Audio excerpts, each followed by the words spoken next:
Hi, I'm Jenine Lori. I'm an inner child healing specialist. I'm also an educator. And my passion is educating and motivating people to shift and change their lives. And of course, my method of choice is through inner child healing. And so I like to help people bring an understanding of this transformational work to their lives. And so that's what I'm going to help you with tonight.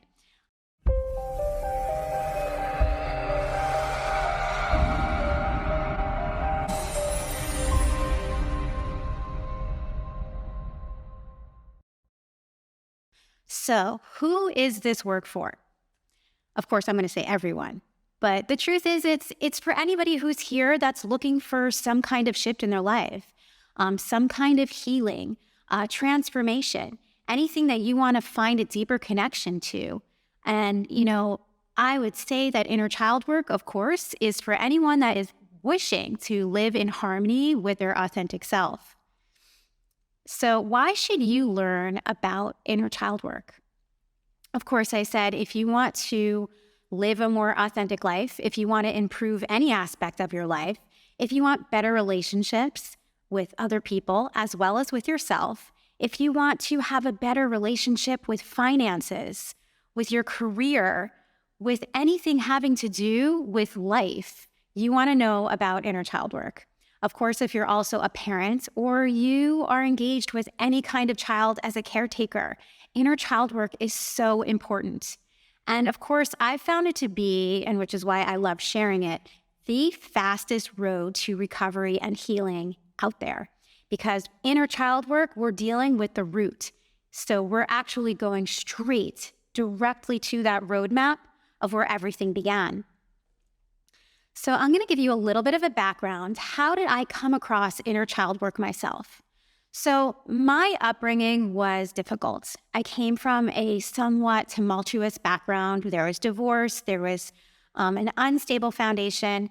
And so I came to my own process with a lot that I wanted to shift and change. Of course, through my own journey, I was always looking for tools and ways that I can help myself. And I went to school for psychology as well as education, art education. I was thinking I wanted to become an art therapist from the get-go. And I loved studying human behavior. So I learned I have a background and understanding in basically human psychology. And I would use a lot of tools on myself. But, a lot of the healing modalities, they just wouldn't work. I studied with all kinds of gurus. I went to South America. I went all over the place learning with all kinds of different people, trying to train myself to understand how to shift and change my own inner compass. And what I found was it just would work for a little while, and then suddenly it just wouldn't hold. So I was finding myself continually in a cycle of revisiting certain difficult patterns and cycles, and I was frustrated. So I would always look deeper within myself to see what was coming up. And what always showed every single time was it had something to do with early childhood conditioning or something that I didn't fully process when I was younger. Every single time I had a trigger, a relationship challenge, a difficulty with a work dynamic, everything financially, all of it, no matter what it was, the root would go back to early childhood and something that I hadn't fully processed. So I thought that there was really something there. And that's when I began to study the early childhood wounds and looking deeper into my own early childhood wounds. And when I began to really move through that, I shifted immensely and quickly. Then I also began to look at other people that I just knew. It started out with those that were closest to me. And then I started to see that they too were going through a similar process where it always came back to early childhood every single time.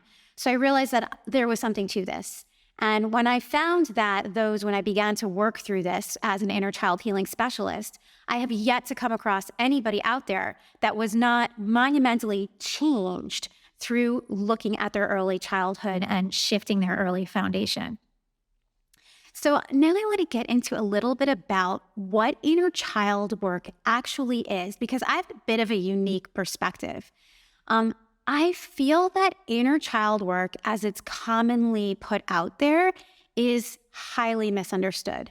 What I find, I don't specifically know what other people are actually doing, but what I find when I speak to people and I share what I do is they commonly think that inner child work is this little person that's living inside of us that we give ice cream to and we just go and take out for playtime. And yes, that is a big part of inner child work, the joy, the reconnecting to the playful things that we had when we were children. This is all fantastic, but at the same time, it doesn't encompass the larger scale of what I'm working with inner child work. Inner child is the purest, most vulnerable space that lives within us. It's also where our emotions reside. It is the direct link to our life force energy. It's, of course, I was mentioning, it's where we can connect to joy. It's also where we can disconnect to it as well. It's where our emotions, of course, set in. The child essence, I call it the child essence. It's like our child self is connected to divine consciousness, if you would call it that. And so if our emotions are linked to this space, it's our foundation. It's where everything begins. And so, of course, it's if we are not having a healthy sense of self with our child self and that essence, there could be a dilemma that sets in. A healthy sense of self can block our happiness. So you can see why going back to these original pain points or original wounds, if there was anything in early childhood conditioning that set in, is so, so vital and so important to our overall wellness and health. So how big of a need is there for inner child work? And a lot of people think they've already even done this work. I can touch on that a little bit later. But how big of a need is there for this? And does it even matter if we look at our original wounds? Well, I believe that unconscious wounds are happening everywhere. We're seeing on a global scale unconscious wounds playing out everywhere. We're seeing it on social media. We're seeing it in communities. We're seeing it in families, relationships. We're seeing it within ourselves. We're seeing it in countries. Everywhere we look, we're seeing people's unconscious wounds playing out externally in the world. And so society is becoming somewhat self-destructive.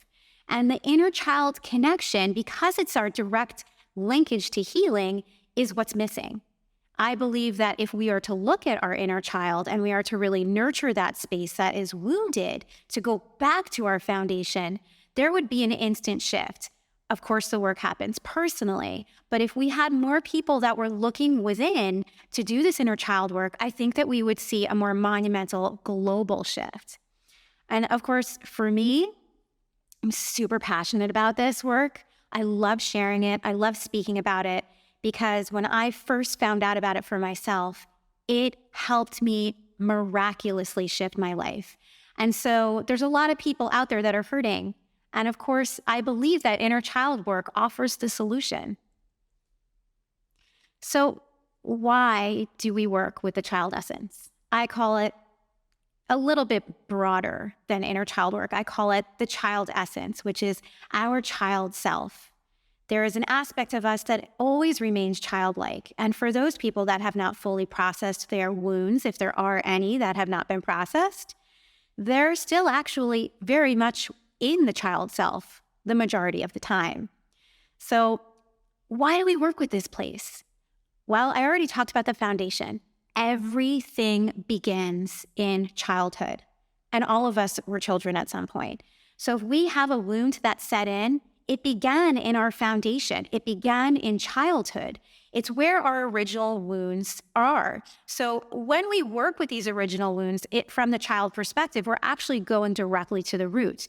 If there's a challenge that's coming up, we're going to see that in our early childhood foundation. And of course, the whole idea is that we can't skip our steps. We must heal these wounds. If something occurred and we didn't process it, we're going to continue to replay it over and over again to try to resolve and move the energy. So this is why we go back to the child, because essentially the child is the keeper of all of our memories and all of our beliefs. They originated in childhood. So when we talk about having beliefs and believing in something, and if I believe in it, I'm going to see it in the world. If we believe something that was set in early childhood conditioning, we actually have to speak to the child. We have to go back to that space. We have to speak to the child essence and reestablish new, more resourceful beliefs based in a different foundation. Otherwise, we're going to continue to manifest those beliefs in our external reality, no matter what age we are.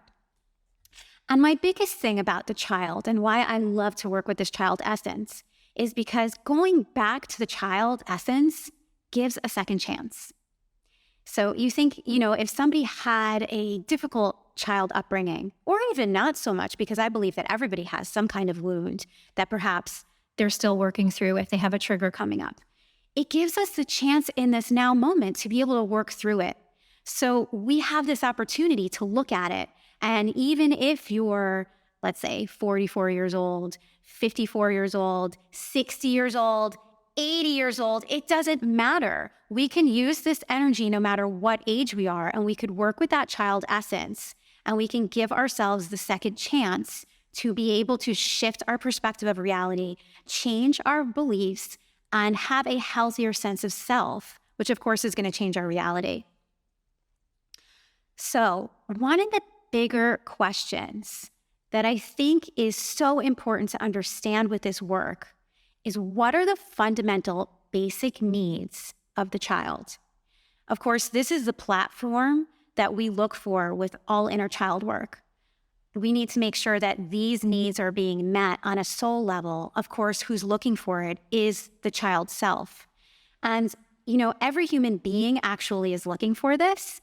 So when you look at inner child work, we're looking for, what the child wants is to be heard, to be seen, to be unconditionally loved and accepted for all that they are, everything. Anything that happens, even if they do something that they don't feel so great about or someone's unhappy with, it doesn't matter. I still love you and you're accepted. And this is huge. This is a huge one, is a sense of belonging, to feel that they are, no matter what happens in their lifetime, they belong and they are included. These are the foremost fundamental basic needs of the child. And if you were to look at your life scenario, you might be able to even see, if you have something coming up, does it fall into any of these categories? Am I being heard? Am I being seen? Am I unconditionally loved or accepted in this? And you can see this in your relationships. You could see this in your work scenarios. It shows up everywhere. And so we could really see that these basic principles, they really come from a very fundamental need of survival. They're survival instincts. And so if at any point in time in early childhood, any of these needs was not nurtured, or the child didn't feel like they were actually honoring these needs, or a caretaker wasn't adhering to it, they didn't feel like they were heard, or something took place, it would cause an identity crisis. And so the basic necessity of the child is to actually self-identify and have a formation of a healthy foundation of the self, healthy self-confidence, self-awareness. And at some point, the child must separate from their parents, creating a healthy sense of self. This is very important with a healthy sense of inner child. Now, what happens if the needs of the child aren't met in early childhood and the child isn't able to naturally separate from their parents? A lot of times we have difficult upbringings. Sometimes we even have childhood experiences. I've worked with people that had what seemed like very easy upbringings, and they wouldn't even realize that they had a challenge that came up. But we always go through some kind of challenge. It's like a rite of passage. We go through, you see this communally, you see this in certain societies where at the age of 12, there's a rite of passage from childhood to adulthood. And this is a necessity to grow from child to adult. Now, we know this psychologically, there's certain different ages that we understand kind of meet that psychological match, where we know that at the age of 7, a child might be leaving the nest, going to school, kind of realizing, there's a separate me here. And then, of course, the age of 12 is a big one. The age of 12, usually the child begins, in certain cultures even, to identify at the beginning of the teen years, 13, 12. It's like this time where we're leaving childhood, realizing that we have a separate sense of self. The goal is, of course, for this to happen in a healthful way, for the process of child and caretaker to healthfully separate and be nurtured. It's not an easy time. So I want to reiterate on that the separation process is somewhat challenging for everybody. It's not meant to be easy.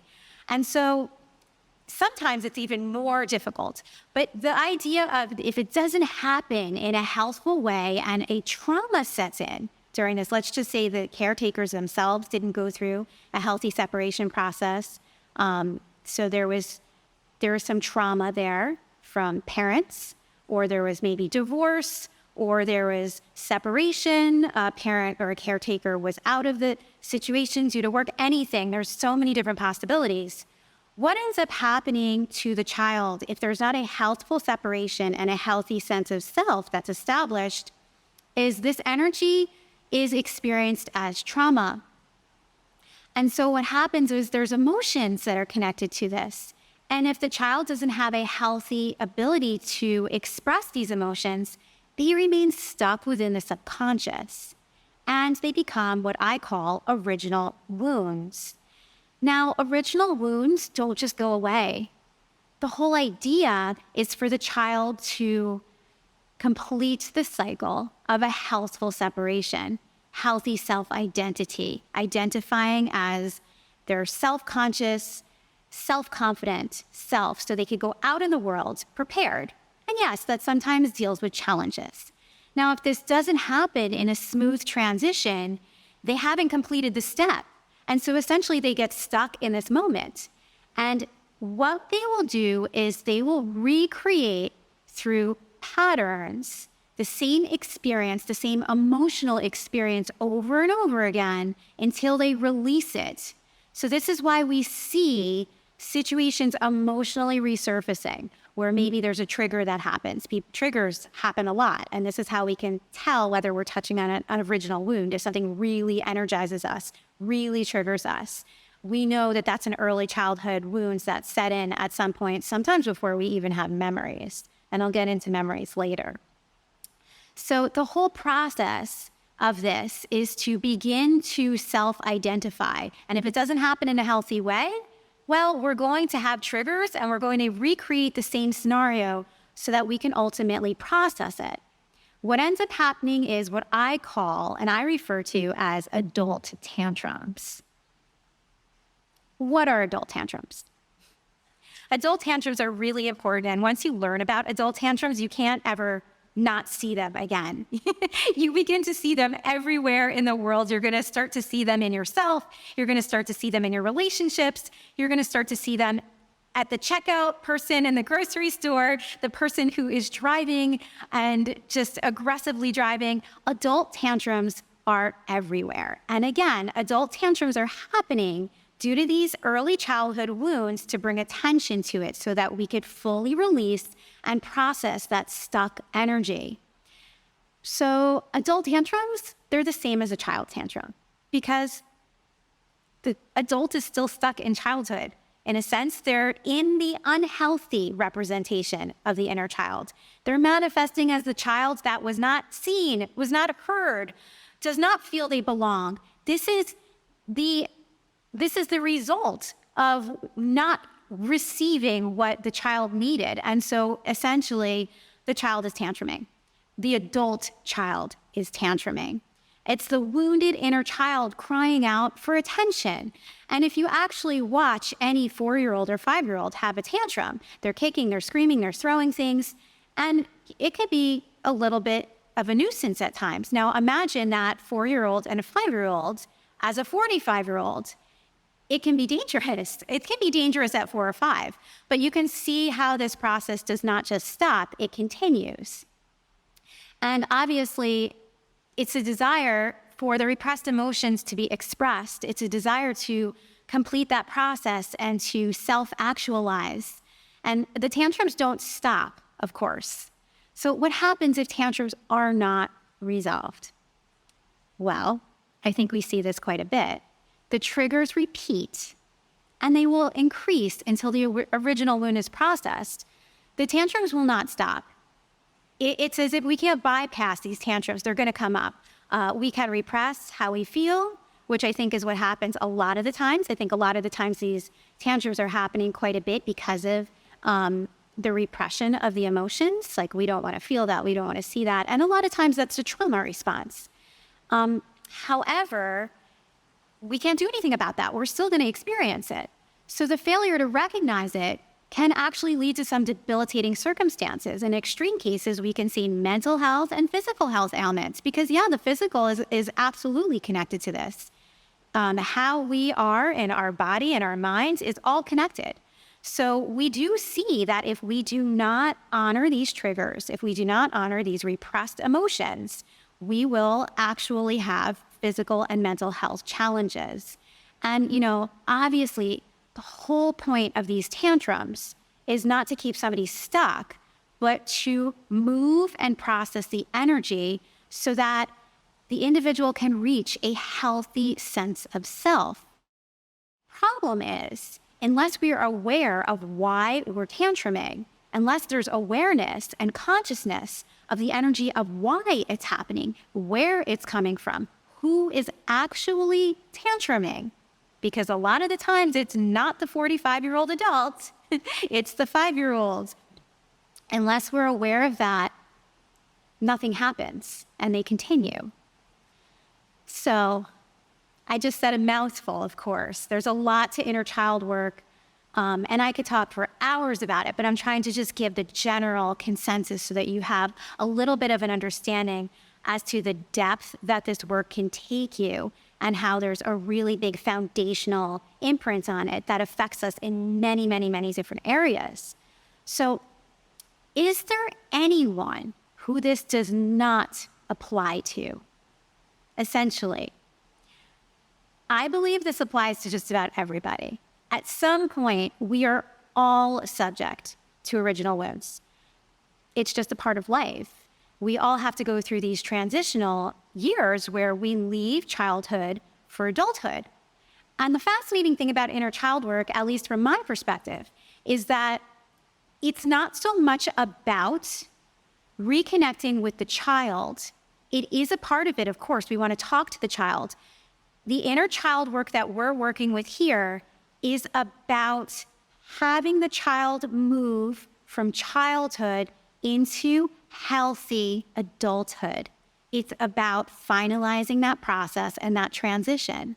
So we work with the inner child to heal the inner child, to heal the childhood wounds, so that the individual can finally move in and transition into a healthy adult space.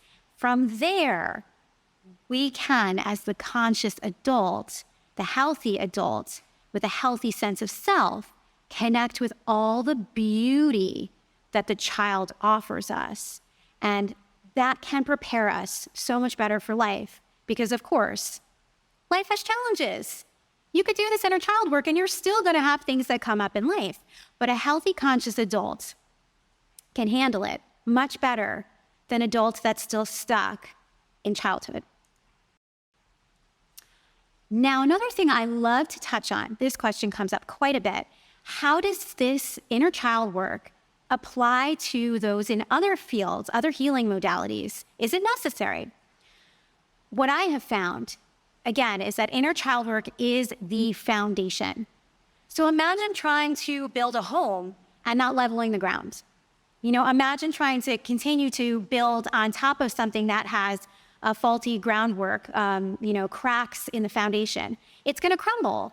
So we all need to work on our foundation. We all need to go back and make sure that we have solidified all of the kinks, so you can say, in our foundation.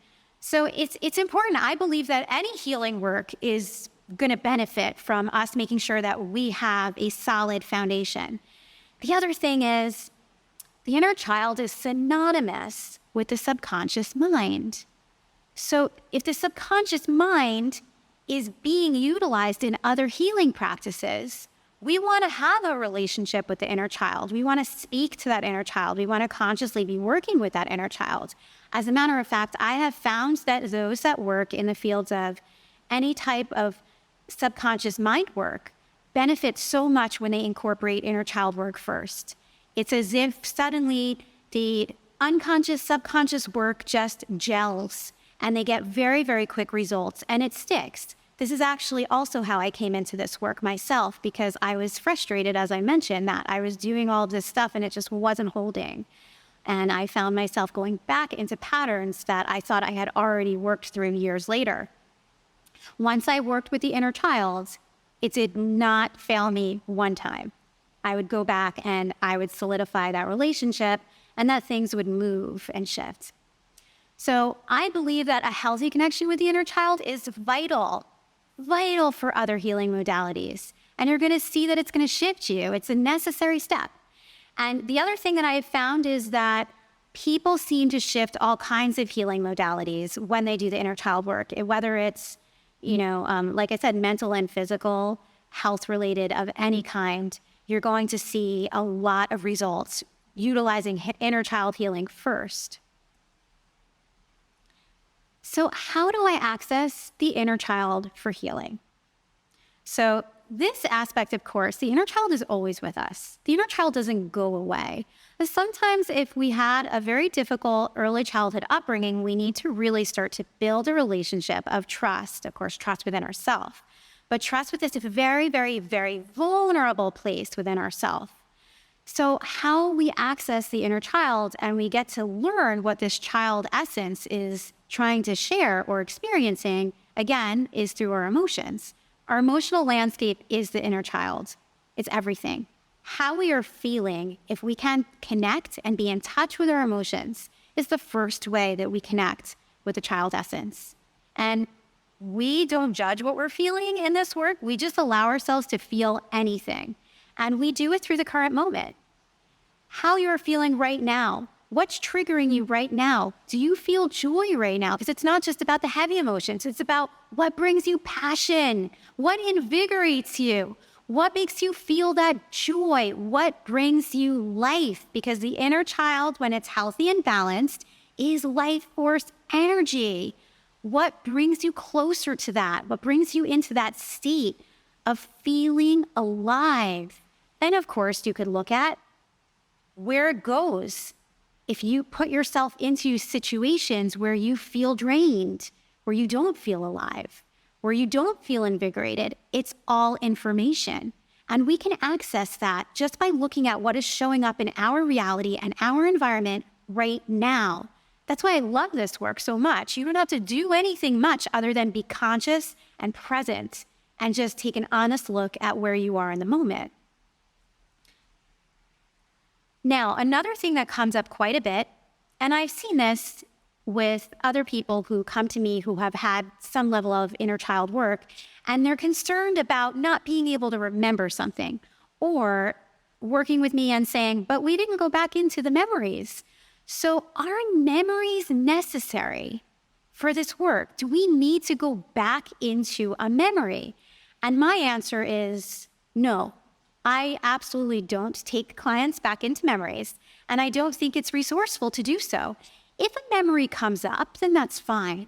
But the idea, again, is to work with the now moment. There's a few reasons why. First of all, when it comes to memories, well, they're not solid because we can distort and delete memories. That's one thing. Once a memory is gone, it's gone.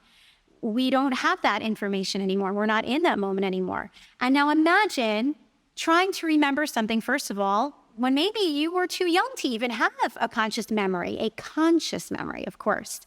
The other thing is if you're in your 60s or your 50s, you perceive reality so much different than you did when you were 4 or 5 or 7. So the way that you're perceiving is going to be different. The way that you're pulling information is going to be different. And maybe there's also the tendency to want to story tell. So we may want to create a story out of the memory so that it makes sense. And so it could actually prevent us from having a full release. And so I tend to stay away from wanting to bring clients back into the memories. So no, it's not necessary to have memories. The other process with memories is that, well, trauma. You don't want to always bring a client back into something that may be scary because we're dealing with this essence that's pure and vulnerable. The child essence maybe doesn't want to go near that anymore. And, of course, I talk about trauma as subjective because to an adult, something may not be so traumatic, but remember the perspective of the child is very different. Just falling off a bike could have been scary. And an adult would say, oh, it's not that big of a deal. I don't know why that traumatizes me.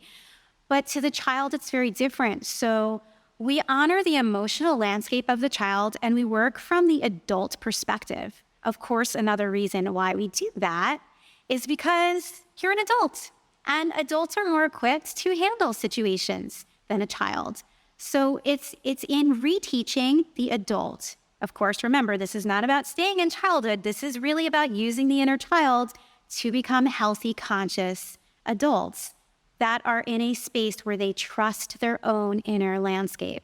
So we do the work from the adult perspective in this healing modality. And in that way, we're able to really get a lot deeper because the client and the individual feels really safe. So what can you do right now to heal your inner child? So, from this space, I want you to be able to have a takeaway where you could leave here with something that you could actually utilize right here, right now, in the moment. And my whole thing with inner child work is about healthy expression. The tantrums are happening most of the time because the child needs to say something, needs to release something, needs to obviously go through that stuck emotion. And so expression, and now mind you, I said healthy expression. An example of unhealthy expression are those tantrums. But healthy expression, realizing that the child essence within yourself is tantruming because they need to express, because there's something that they're not feeling was seen. They don't feel balanced about it. A process didn't happen in a way where they felt like they were complete. And so to give that energy movement is necessary. So expression. And to honor, of course, that the child wants to be heard and seen. There are so many different ways that you can express. And I think the bigger thing is to feel into your own inner landscape of how you need to express. For myself, I'm a visual artist. I'm a writer. I have healed myself immensely, of course, through even teaching, through communicating. I'm expressing right now. And this is greatly, greatly beneficial for me in my own process. So, words are powerful, of course. So writing, we know writing is expressing. We know talking is expressing. But the visual arts are also expressive. Anything that is creation, expression is creation. It's life itself. So anything that brings you closer to feeling alive through this expression, this is going to be a deep, deep way of healing your inner child. Gardening, dancing, music, anything. There are so many different ways to express. Expressing with body movement, expressing where you are just in joy and in harmony with your being and you're allowing it to be free. So of course, there are just too many different ways to list about expression. You can use your creative inner compass to figure that out for yourself. So the next thing is, okay, sometimes, you say expression, but if there are blockages, sometimes expression can be quite difficult. Of course, maybe there's a lot of fear about expression.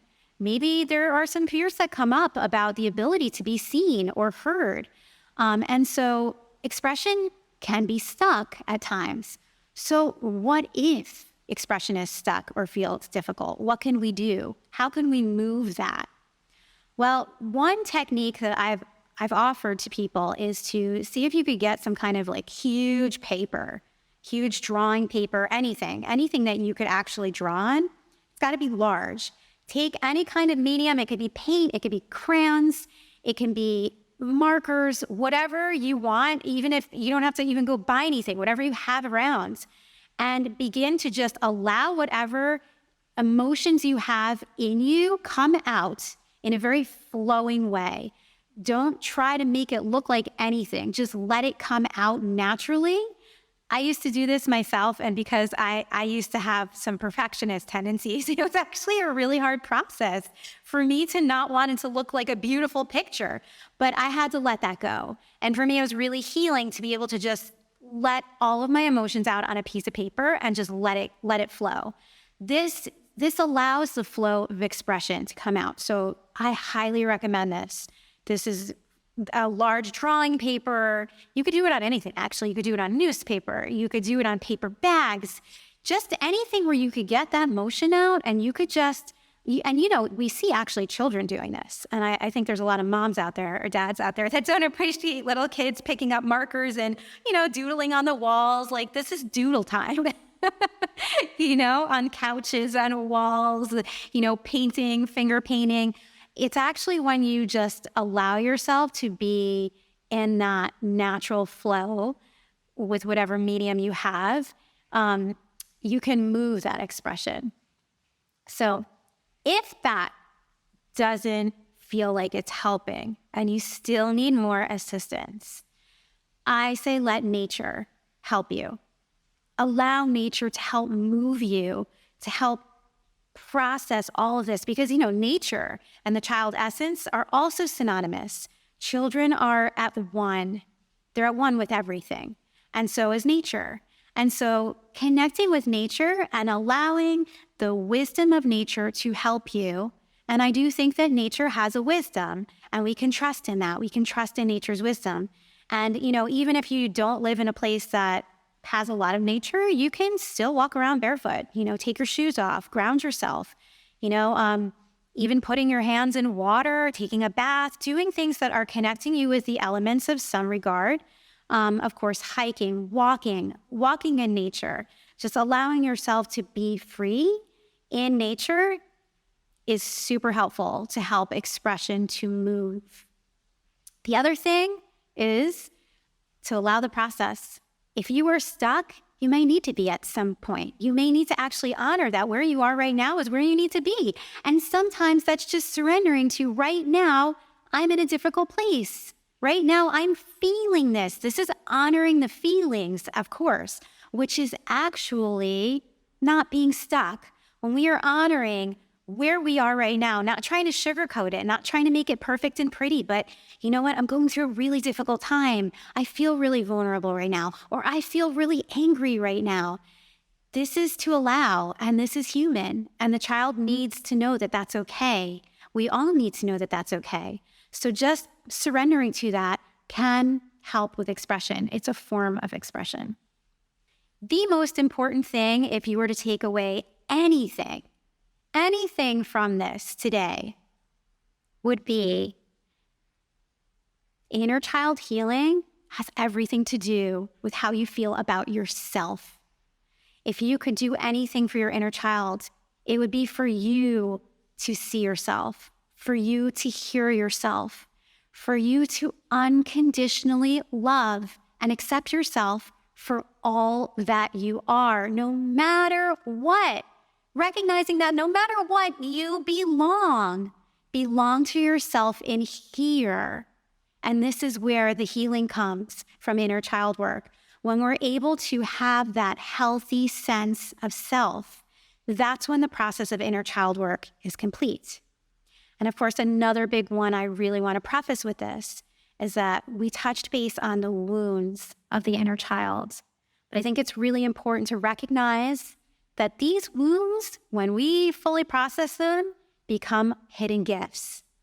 I would not be speaking to you today about inner child work if I didn't look within myself at my own wounds, my own personal things I had to look at and go through for my own wounded child.